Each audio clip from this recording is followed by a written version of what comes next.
నమస్తే welcome to our channel నేను సిరి Congress party చిచ్చు పెట్టింది సోనియా గాంధీ రాహుల్ గాంధీ గారు చిచ్చు పెట్టారని చెప్పేసి తెగ బాధపడుతున్నారు ఇంతకా చిచ్చు పెట్టింది సోనియా గాంధీ రాహుల్ గాంధీ అయినా లేకపోతే తనకు తానే తన ఫ్యామిలీలో చిచ్చు పెట్టుకున్నారా ఈ అంశం మీద చర్చించడానికి మనతో పాటు ఉన్నారు ప్రముఖ సీనియర్ జర్నలిస్ట్ దుర్గా కుమార్ గారు నమస్కారం సార్ నమస్కారం మా సిరి మన వీక్షకులకు కూడా మన జగన్మోహన్ రెడ్డి గారు తన ఫ్యామిలీలో చిచ్చు పెట్టారని చెప్పేసి తెగ బాధపడుతున్నారు తన చెల్లిని కావాలని కాంగ్రెస్ పార్టీ తనకి ఆపోజిట్ గా పంపిస్తున్నారు ఇంతకు ముందేమో వివేకానంద రెడ్డి గారిని నాకు ఆపోజిట్ గా పంపించారు ఇప్పుడు నా సొంత చెల్లిని పంపించాలని తెగ బాధపడుతున్నారు సో ఈ అంశంని ఎట్లా చూడాలి సార్ మనం ఇది ఆడలేక మధ్యలో ఓడు అన్నట్టు అనేది ఒక సామెత ఉందా రైట్ అంటే డాన్సర్ తను చేయలేక మధ్యలో ఓడు అంటే మధ్యలో ఆడిది ఏముంది నువ్వు డాన్స్ చేయగలిగితే అట్లాగే కాంగ్రెస్ ఇప్పుడు రాహుల్ గాంధీ ప్రియాంక గాంధీ ఎవరి కుటుంబాల్లో చిచ్చులు పెట్టక్కర్లా వాళ్ళ కుటుంబంలోనే అనేకమైన పెద్ద దుర్ఘటనలు లేకపోతే విషాదాలు జరిగితే కూడా వాళ్ళు ఎంతో సంయమనంతో వాళ్ళు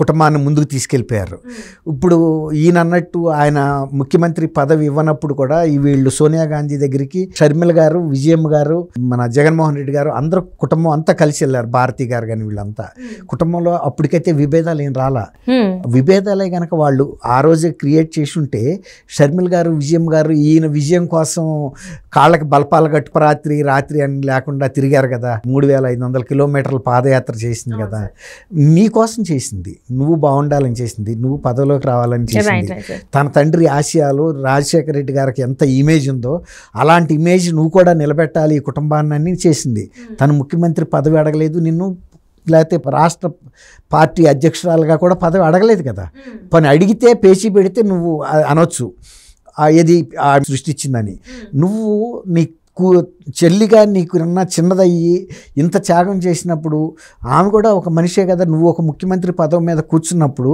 ఆమెకు కూడా ఒక ప్రాధాన్యత ఇవ్వాలి కదా నీ తండ్రి ఆశయ సాధనలో ఆమెకేం అధికారం ఇవ్వమని అడగట్లేదు ఆమె ఏం కోరుకుంది ఆమె తండ్రి ఆశయాల్ని జగన్మోహన్ రెడ్డి గారు అమలు చేస్తే చాలు అనుకుని నిన్ను ముఖ్యమంత్రి చేసింది ఆశయ సాధనలో ఈమెను కూడా ఎమ్మట నడిపించుకుంటే నీ బలం పెరిగేది కదా అంటున్నాను ఆమె కూడా అదే కదా నిన్ను సపోర్ట్ చేసిన కారణం నువ్వేం ఆమెకేం పెద్ద కిరీటాలు పెడతావని కాదు కదా సింహాసనాల మీద కూర్చోబెడతావని కాదు కానీ ఆమె సహాయం ఎట్టయితే చేసిందో అధికారంలో రావటానికి తండ్రి ఆశయ సాధనలో కూడా మీరిద్దరూ చెరొక పక్క చేసి ఉంటే ఎంత నిండుగా ఉండేది 2 కళ్ళు ఉండ మనిషికి 1 కన్ను ఉండ మనిషికి తేడా ఉంటుంది కదా 1 కన్ను మనిషికి అట్లా నిండుగా ఉండేది ఇప్పుడు అది చేయకుండా నువ్వు తల్లి గౌరవ అధ్యక్షురాలుగా పెట్టుకున్నావు తండ్రి పేరు వైఎస్ఆర్ పార్టీ అని పెట్టావు నువ్వు నిజంగా కాంగ్రెస్ పార్టీ కనుక అంత విషపూరితమైన పార్టీ అయితే అసలు నువ్వు వైఎస్ఆర్ కాంగ్రెస్ అని ఎందుకు పెట్టుకున్నావు వైఎస్ఆర్ పార్టీ అని సింపుల్గా పెట్టొచ్చు కదా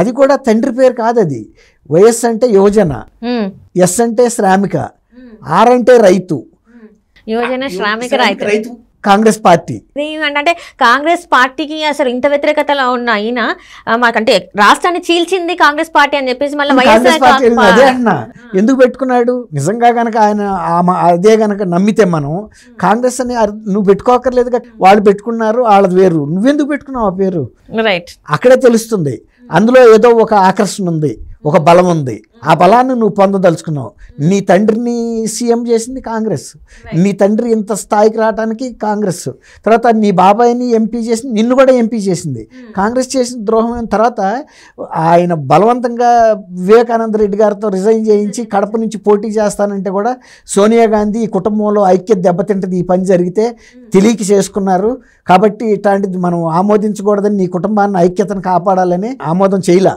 ఏదో కుటుంబంలో ఆవేశంలో మీరు అతను బలవంతంగా నీ మీద దౌర్జన్యం చేసావు ఇది రాజీనామా ఈ రాజీనామా నేను ఆమోదించనని చింపవతల పడేసి నువ్వు కంటిన్యూ అవ్వాలి ఎంపీగా అంది రైట్ ఆ రకంగా నీ కుటుంబంలో ఐక్యత పెంచిందా లేకపోతే నీ కుటుంబంలో అప్పటికే బీటలు ఇస్తున్న దాన్ని ఆమె సరి చేసింది కదా మరి అట్లాంటప్పుడు ఆమెను పట్టుకుని ఆమె చేసింది అంటున్నావు నువ్వు నీ చెల్లిని అమ్మని సఖ్యతగా చూసుకుంటే వాళ్ళిద్దరూ నిన్ను ఇంకొకసారి కూడా నీకు వాళ్ళు కూడా ప్రచారం చేసేవాళ్ళు కదా అంటే అట్లనే ఇప్పుడు ఏంటంటే తండ్రిని కోల్పోయి ఉన్న సునీత గారిని కూడా నువ్వు దగ్గర తీయలేదు కదా సరే ఇప్పుడు సొంత చెల్లితోని విభేదాలు ఉన్నాయి బాబాయ్ చనిపోయి ఉంటే బాబాయ్ కూతుర్ని తను కూడా చెల్లి కదా ఆమెను ఎందుకు దగ్గర తీయలేదు తీకపోగా అసలు వివేకానంద రెడ్డి గారు చంపిందే సునీతని నీ మీడియాలో ప్రచారం చేశారు వాళ్ళ మీడియాలో తప్ప ఇంకెక్కడ కూడా ప్రచారం రాలి అలాంటి మాటలు అంటే ఒక కుట్ర కోణంతో ఆమెని నువ్వు ఒక అంతకురాలుగా చూపించాలని ప్రయత్నించావు. ఆమె ధైర్యస్తురాలు, ఒక వైద్యురాలు, ఒక ప్రముఖమైన వ్యక్తి కాబట్టి గుండె ధైర్యంతో తట్టుకుంది. అసలు ఇంత అధికారంలో ఉన్న వ్యక్తి ఆమెను ఒక హత్యా నేరస్తులుగా వాళ్ళ హస్బెండ్ని కూడా వీళ్ళిద్దరే కలిసి చంపారని రాశారు. ఆస్తి కోసం చంపారని. కానీ ఏకైక వారసురాలుగా తిన మీద అన్నీ ఉంటాయి. అసలు ఇంకోటి షర్మిల గారు సిబిఐకి వాంగ్మూలం కూడా ఇచ్చారు. ఇది హత్య ఆస్తుల కోసం జరగలేదు, మా చిన్నాన్నగారు ఎప్పుడో వీలునామా రాసేసాడు సునీత పేరు మీద, కాబట్టి సునీతకు అవసరం కూడా లేదు అని చెప్పింది. ఇది కేవలం కడప రాజకీయం కోసం, అంటే లోక్సభ సీటు నన్ను పోటీ చేయమని మా చిన్నాన్న అడుగుతున్నాడు, పోటీ చేయాలని ప్రెషర్ పెడుతున్నాడు ఆయన మీద కూడా, అందువల్ల అది అడ్డం తప్పించడానికి చేశారని కూడా చెప్పింది. అట్లా కుటుంబంలో చీలికలు తెచ్చింది ఎవరనేది అక్కడ అట్లా కనపడుతుంటే, అట్లా కాదు అని ఇతరులతో చెప్పించినంత మాత్రాన షర్మిల గారు నేను విజయమ్మని ఈ రాష్ట్ర తెలుగు ప్రజలు ద్రోహులుగా చూస్తారా కుటుంబాన్ని చీల్చినట్టు? ఎవరైనా తర్వాత కడపలో పులివెందుల్లో ఎవరినన్నా విజయమ్మ గారు, సునీత గారు, షర్మిల గారు ఈ కుటుంబాన్ని చీల్చడానికి కారకులయ్యారని ఎవరైనా చెప్పగలరా? మొన్న ఆయన ఒక ప్రచారం, అది సమీక్షా సమావేశం ముఖ్యమైన అనుచరులతో ఏర్పాటు చేస్తే కూడా వాళ్ళు ముఖం సాటేశారు.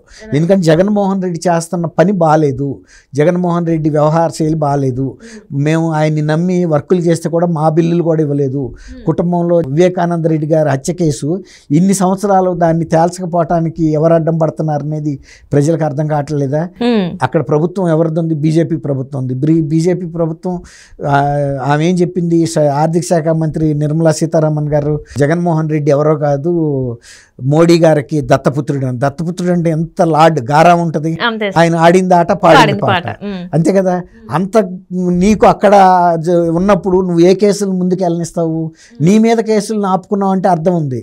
నీ సొంత బాబాయ్ కేసుని దోషుల్ని న్యాయస్థానం ముందుకు రాకుండా కూడా అడ్డం పడుతున్నప్పుడు, ఎవరన్నా అడ్డం పడుతుంటే కూడా నువ్వు మోడీ గారితో ఉన్న సన్నిహిత్యంతో మా బాబాయ్ హత్య కేసులో నిందితుల్ని మీరు శిక్షించండి అని నువ్వు డిమాండ్ చేయాలి. ఎప్పుడన్నా డిమాండ్ చేసావా? నువ్వు సిబిఐతో ఎంక్వైరీ కావాలని పిటిషన్ వేసి ఉపసంహరించుకున్నాడు. ఆయనే ఉపసంహరించుకున్నాడు. ఎందుకు ఉపసంహరించుకున్నావు? సిబిఐ పులివెందులు వచ్చినప్పుడు సిబిఐ అధికారులను కూడా నీ అనుమతి లేకుండా ఎవడన్నా వేధించగలుగుతాడా? నీ ఆశీర్వాదాలు లేకుండా? తర్వాత ఆయన అరెస్ట్ చేయకుండా అవినాష్ రెడ్డిని ఎవరు అడ్డం పడుతున్నారనేది లోకమంతా కోడైకి వస్తుంది కదా. మరి అట్లాంటప్పుడు ఆమెని సొంత సునీతని చెల్లెలు బాబాయ్ కూతురుని కష్టాల్లో ఉంటే ఆదుకోవాల్సిన పోయి వాళ్ళిద్దరి మీద అంత ప్రచారం చేస్తే అసలు వాళ్ళు తట్టుకుని నిలబడతారు ఎవరన్నా? కొందరైతే ఆత్మహత్య కూడా చేసుకుంటారు. అంతే సార్. అంటే ఇక్కడ తండ్రి పోయి పరువు పోయి ఇవి తట్టుకోలేక మానసిక స్థితి అనేది కరెక్ట్గా ఉండక ఆత్మహత్యలు చేసుకునే తను ఎంతో ధైర్యంతో ముందుకు వెళ్తుంది. అట్లాంటప్పుడు నువ్వు నైతిక మద్దతు ఇచ్చి చెల్లి నేనుండాను, నాన్న లేకపోయినా కూడా నేను ఒకటి అండగా నిలబడతాను నీకు, ఈ కేసులో ఎవరి దోషైనా సహించేది లేదు, ఉరిస్తంభం ఎక్కాల్సిందే, ఉరికమ్మ అనాలి కదమ్మా. కనీసం పబ్లిక్ దీనికోసం అన్నా కాదు, వినియోగం కోసం, ప్రజల కోసం అన్నా, పైన అనాలి కదా. అది కూడా లేదు. పైకి ప్రజల కోసం అయినా అనాలి మాట. దాన్ని బట్టే ఎవరేంటనేది అర్థమవుతుంది కదా, ఎవరు ఈ కుటుంబాన్ని చేల్చడానికి కారకులు అయ్యారనేది. రేపు విజయమ్మ గారే బయటకు వస్తే విజయమ్మ గారే చెబుతుంది. ఇవాళ షర్మిల గారు నేను చెబుతున్నాను, నాకు తెలుసు, మా తల్లికి తెలుసు ఈ కుటుంబాన్ని ఈ విభజనకి కారణం ఎవరోను జగన్మోహన్ రెడ్డి అని నేను చెప్పింది. ఆ సంగతి మాకు తెలుసు అని చెప్పింది, నా తల్లికి కూడా తెలుసు అని చెప్పింది. ఇవాళ కాదు రేపైనా బయటకు వచ్చి చెప్పకుండా ఆగరు కదా. Right sir, right. Thank you so much sir. Durga Kumar sir, మీరు మా స్టూడియోకి వచ్చినందుకు ధన్యవాదాలు. థ్యాంక్ యూ అమ్మ సిరి, మన వీక్షకులు కూడా.